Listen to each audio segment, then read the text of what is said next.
We're going to dive into plenty of more complex EIGRP configs here in this particular section. First video is going to be a little heavier on theory because we need to go over some packet types. And let's start that with a more detailed look at the packets that frankly make everything happen. EIGRP uses the Reliable Transport Protocol, RTP, to handle guaranteed and reliable delivery of EIGRP packets. And the phrase guaranteed and reliable should bring something back from your CCNA or CSENT studies. It sounds like TCP, right? But the two are quite different in how they operate because not all of our EIGRP packets are going to be sent reliably, and it might surprise you as to which ones aren't going to be sent reliably. Now the hello packets, we're all over that one. They handle neighbor discovery, they serve as a keep alive for established adjacencies, and they're multicast to 224.0010. Now the ACK packs, or the acknowledgement packets, they're simply hello packets that don't carry any data. Now neither ACKs nor hellos use RTP, and they're considered unreliable. So that's right, you're thinking, well, the most important packet of all is actually unreliable. They are considered unreliable, hello and ACKs. Now update packets, they're sent to new neighbors, and they allow that neighbor to build an accurate routing table and a topology table. They're also sent upon a change in the network. Now update packets are generally multicast packets, but this is networking, so we got to have an exception somewhere, and more on that in just a few minutes. Now query packets we talked about at the end of the last video in the EIGRP fundamentals section. They're sent when a router loses a successor and there is no feasible successor for that particular route.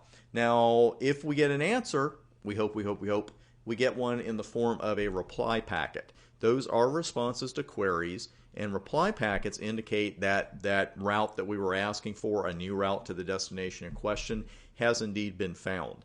Now reply, update, and query packets all use RTP and are all considered reliable. I think that's a good thing to know. I smell an exam question there. And to see how many of those packets have gone through, period, you can run this command, show IP EIGRP traffic. And I've got something set up on the lab for you. We'd look at it there, but we actually see more of them here. It's just show IP EIGRP traffic. It's going to show you your hellos, updates, queries, replies, and ACKs.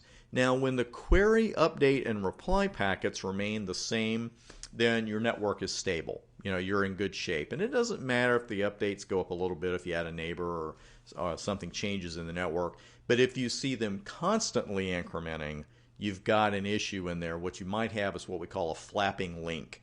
And that's a link that is up 1 minute or 1 second and then down the next. And then up again and then down again.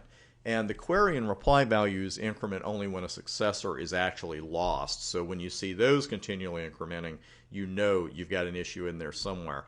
Let's talk about the initial route exchange with EIGRP. And the festivities begin when EIGRP, first off, is enabled on a serial interface in this case. And EIGRP hello packets are then multicast to 224.0010 naturally via that interface. And what happens is it's an attempt to find potential neighbors. And in this case, router 2 receives the hello, and if certain values are agreed upon by the two routers involved, R2 responds with an update packet. And that packet contains all the EIGRP learn routes that router 2 knows about. Here's the exception to the update packets being multicast.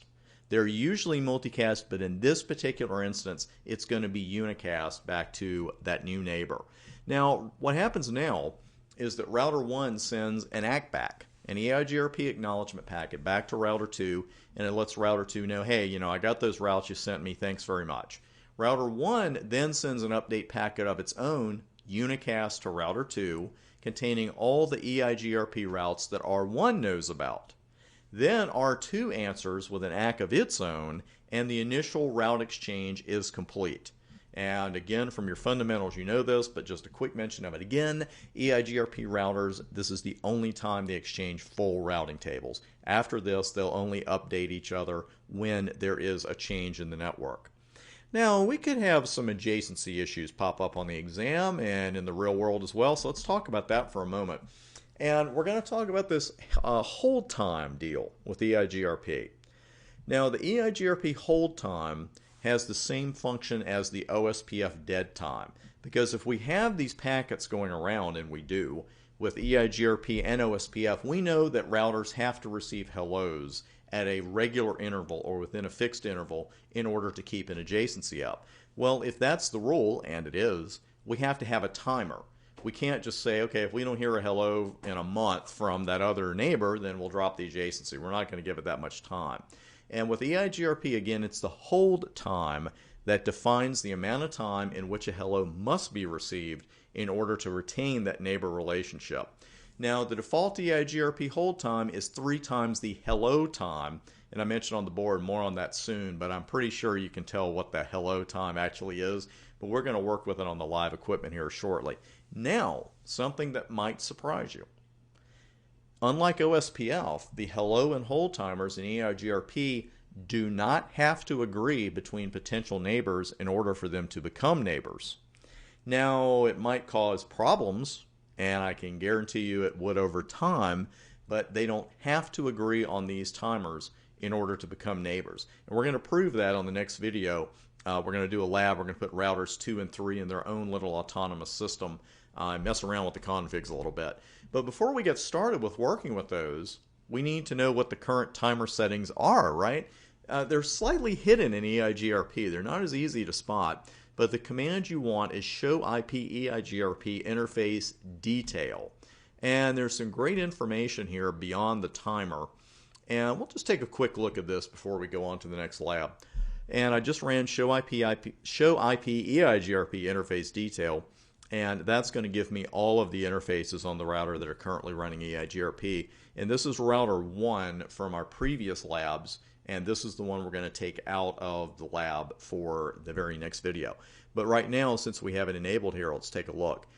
We have loopback 1 up there, and you can see there's a hello interval of 5 and a hold time of 15. And notice on serial 10, hello interval is 60, hold time is 180. So it's a lot different for an NBMA interface than it is for a loopback. And also we can see the split horizon is disabled because we did that on the serial interface. And these numbers could be a little tricky because, you know, you're looking at serial 010, it's like, what's this 2? What's this 0/0? What's this 933 sitting here? Well, the column actually starts up here and it kind of goes through the output for loopback 1. So if you're looking at this and it's multiple screens, you're just thinking, okay, what's this 2? Well, that's the number of peers, the first one. And of these values, that's really the only one we're concerned with here. The pacing time, that kind of thing, we're going to save that for even more advanced studies. But that's a good way to see the number of peers. You can also see that something called an authentication mode is not set. That's a teaser. You might see a little something about that later. But right now we are just a little bit more concerned with those hello times and hold times and how to spot them. So let's move on down here. I believe we're getting right into the lab. This is what we're going to start with the next video. I'll set this up during the break. We are strictly going to work with routers 2 and 3 and their Ethernet segment. We're going to keep the IP addresses the same. We'll run 172.12.23.0/27, and of course those addresses will end in 2 and 3 to match the router numbers. So we will, on the very next video, I'll have that set up for you before we start, and we'll work with those hello and hold timers a bit.